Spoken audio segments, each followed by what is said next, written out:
Đây chính là đất nước bây giờ rất hiện đại, rất giàu có và có tiếng nói trên trường quốc tế. Nhưng chính vùng đất này cách đây chưa đầy 100 năm, gần như không có gì ngoài cát. Không có sông lớn, không có nông nghiệp, không có công nghiệp, chỉ có nắng, gió và những con lạc đà đi lang thang ở trên sa mạc. Nhưng rồi một ngày, người ta phát hiện ra một thứ nằm dưới lòng đất, đó là dầu mỏ. Và thế là lịch sử đổi hướng.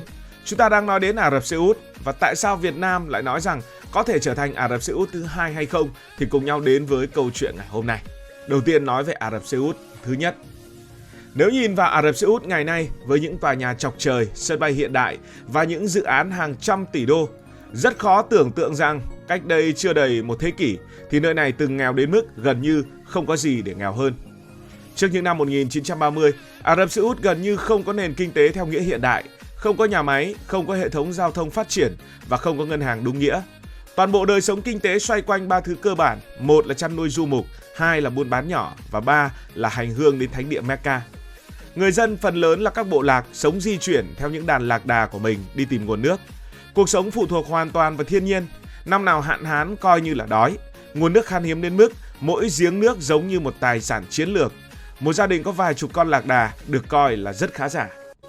Thậm chí Riyadh thời đó cũng không phải là một thành phố như người ta nghĩ ngày nay, không phải là một đô thị hào hoa hay là một thủ đô phát triển. Nó chỉ là một khu định cư nhỏ với những ngôi nhà bằng đất, đường cát, không có điện và không có nước máy. Ban đêm tối như mực và không có ánh đèn đô thị, tối như tiền đồ của chị Dậu. Nếu so với các thành phố châu Âu hay thậm chí một số thành phố châu Á lúc bấy giờ, Riyadh giống như một vùng nông thôn nghèo. Thu nhập của người dân thì cực kỳ thấp, không có con số GDP chính xác như bây giờ, nhưng nhiều nghiên cứu ước tính rằng thu nhập bình quân đầu người lúc đó chỉ tương đương những vùng nghèo bậc nhất trên thế giới. Có những khu vực, người dân sống gần như là tự cung tự cấp, không hề có khái niệm tiền lương ổn định hay là giao lưu kinh tế. Điểm đáng chú ý là Ả Rập Xê Út gần như không có tài nguyên dễ thấy, không sông, không đất nông nghiệp màu mỡ và tất nhiên là không khí hậu thuận lợi. Nếu không có dầu mỏ, rất có thể quốc gia này vẫn chỉ là một vùng sa mạc ít được chú ý trên bản đồ thế giới. Mọi thứ bắt đầu thay đổi vào cuối những năm 1930 khi dầu mỏ được phát hiện. Đây là khoảnh khắc mà người ta có thể nói là đã thay đổi số phận của cả một quốc gia. Ban đầu không ai nghĩ rằng đây sẽ là một mỏ dầu lớn đến vậy tại Daman. Nhưng chỉ sau một thời gian khai thác, người ta mới nhận ra rằng dưới lòng cái sa mạc này là một trong những nơi có trữ lượng dầu mỏ khổng lồ nhất thế giới. Các công ty Mỹ bắt đầu đầu tư vào Ả Rập Xê Út, công nghệ, vốn và nhân lực đổ vào. Từ đó ngành công nghiệp dầu mỏ dần hình thành. Công ty sau này trở thành Saudi Aramco ra đời và nhanh chóng trở thành con gà đẻ trứng vàng của cả đất nước. Trong những thập kỷ kế tiếp, sản lượng dầu tăng vọt, từ vài nghìn thùng mỗi ngày lên hàng triệu thùng. Tiền bắt đầu chảy vào Ả Rập Xê Út với tốc độ mà trước đó chưa từng có. Điều quan trọng là thế giới lúc đó đang bước vào thời kỳ công nghiệp hóa mạnh mẽ. Ô tô, máy bay, nhà máy, tất cả đều cần dầu. Ả Rập Xê Út không chỉ có dầu mà còn có rất nhiều dầu, đúng vào thời điểm thế giới khát dầu nhất. Và đây chính là combo hoàn hảo, tài nguyên cộng thời điểm. Đúng thứ thế giới cần và đúng thời điểm thế giới mong muốn. Ngày nay quốc gia này là một trong những nền kinh tế lớn nhất Trung Đông với GDP hơn 1.000 tỷ đô la Mỹ. Riêng doanh thu từ dầu mỏ mỗi năm có thể lên đến hàng trăm tỷ đô tùy theo giá dầu của thế giới. Thu nhập bình quân đầu người đã tăng từ mức gần như là sinh tồn lên hàng chục nghìn đô mỗi năm. Người dân được hưởng rất nhiều phúc lợi và nhiều quốc gia khác phải tự chi trả. Nhà nước Ả Rập Xê Út có thể cung cấp y tế miễn phí, giáo dục miễn phí, thậm chí hỗ trợ nhà ở cho người dân. Cơ sở hạ tầng thì cũng thay đổi hoàn toàn. Riyadh giờ đây là một siêu đô thị với đường cao tốc nhiều làn, tàu điện ngầm, sân bay quốc tế khổng lồ. Những dự án như là Neom, thành phố tương lai trị giá hàng trăm tỷ đô cho thấy tham vọng của họ không chỉ dừng lại ở dầu mỏ. Một điểm thú vị là Ả Rập Xê Út không chỉ giàu mà còn có quyền lực, đồng tiền đi liền với tiếng nói. Là một trong những nước xuất khẩu dầu lớn nhất thế giới, họ có thể ảnh hưởng đến giá dầu toàn cầu. Khi họ tăng hoặc giảm sản lượng, cả thị trường năng lượng quốc tế đều phải dõi theo. Nhìn vào câu chuyện, người ta bắt đầu liên hệ đến Việt Nam. Không phải vì chúng ta có dầu như Ả Rập Xê Út, mà vì chúng ta đang có một loại tài nguyên khác có thể đóng vai trò tương tự trong thế kỷ 21, đó là đất hiếm. Nếu thế kỷ 20 xoay quanh dầu mỏ, thì thế kỷ 21 lại xoay quanh một thứ nghe thì nhiều người cũng chưa hiểu hết, đó là đất hiếm. Tên gọi đất hiếm nghe là cực kỳ hiếm, nhưng thực ra cũng không hẳn là như vậy. Nó có ở rất nhiều nơi, vấn đề thì nằm ở chỗ khó khai thác, tinh chế cực kỳ khó và giá trị nằm ở khâu xử lý chứ không phải đào lên là bán ngay được. Đất hiếm là tập hợp của 17 nguyên tố kim loại. Một chiếc điện thoại bạn đang cầm thì cần có đất hiếm. Một chiếc xe điện có đất hiếm, một tua bin điện gió cũng có đất hiếm. Thậm chí những vũ khí hiện đại nhất thế giới cũng phụ thuộc vào nó. Một chiếc xe điện sẽ cần khoảng 1 đến 2 kg đất hiếm, một tua bin gió thì cần vài trăm kg và một máy bay chiến đấu cũng có thể dùng đến hàng trăm kg.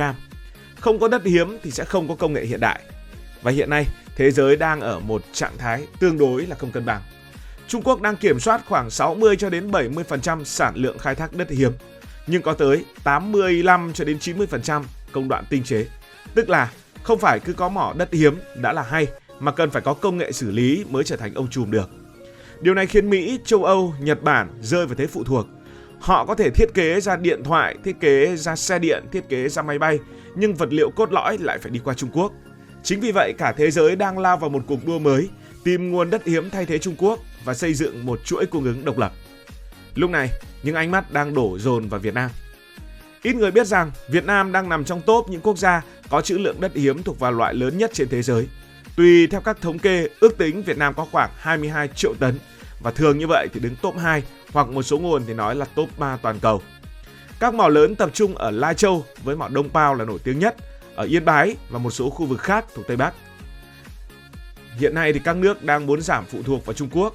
Mỹ, Nhật, Hàn và EU đều đang tìm nguồn nguyên liệu mới, xây những nhà máy ngoài Trung Quốc và đầu tư vào các quốc gia khác. Việt Nam nổi lên như một lựa chọn rất đáng chú ý. Việt Nam ổn định chính trị, Việt Nam gần với chuỗi sản xuất của châu Á và Việt Nam có quan hệ tốt với nhiều bên. Thế nên không phải ngẫu nhiên mà các ông lớn đều đặt những nhà máy về Việt Nam, chuyển những chuỗi cung ứng của họ về Việt Nam. Và đất hiếm có thể sẽ là mảnh ghép còn thiếu. Đất hiếm có thể thôi sẽ giúp Việt Nam trở thành Ả Rập Xê Út thứ hai. Và để trả lời cho câu hỏi này, Việt Nam có thể trở thành Ả Rập Xê Út thứ hai hay không?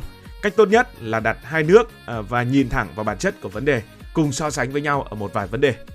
Trước hết phải thừa nhận rằng giữa Ả Rập Xê Út và Việt Nam có những điểm giống nhau rất đáng chú ý.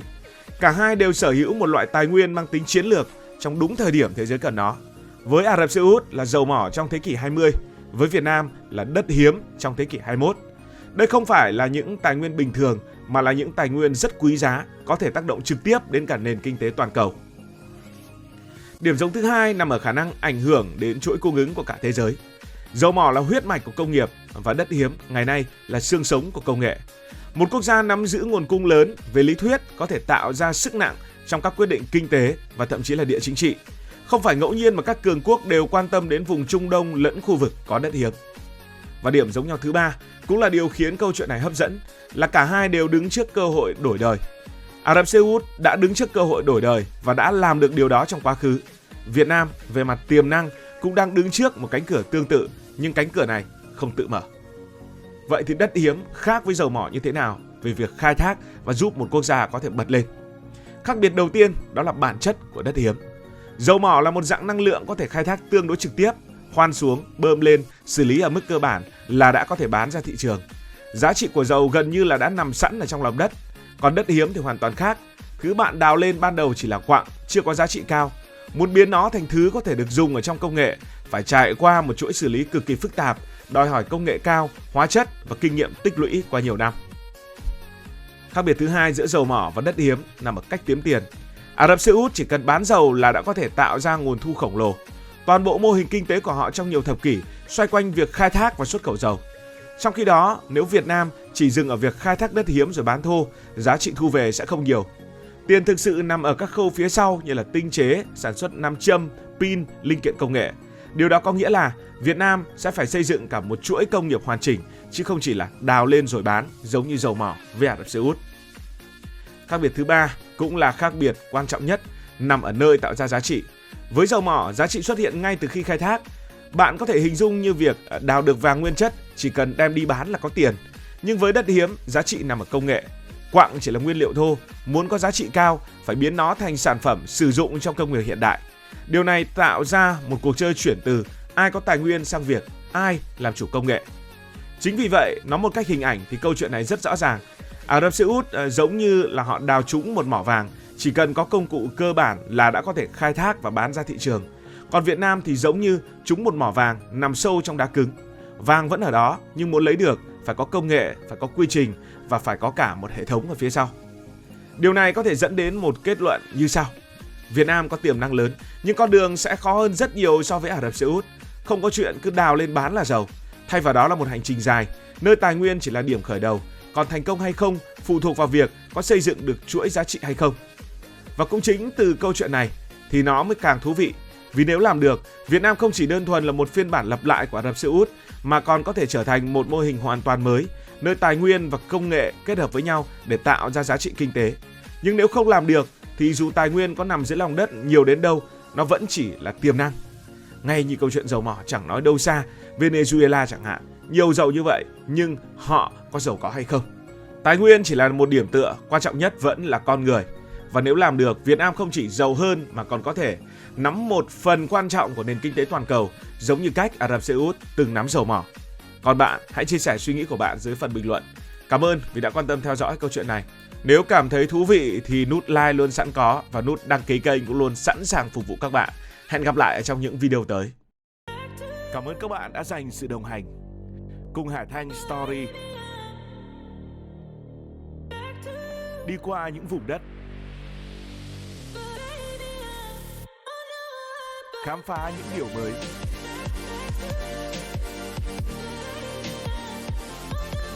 Đừng ngần ngại, hãy để lại những góp ý và xin được hẹn gặp lại.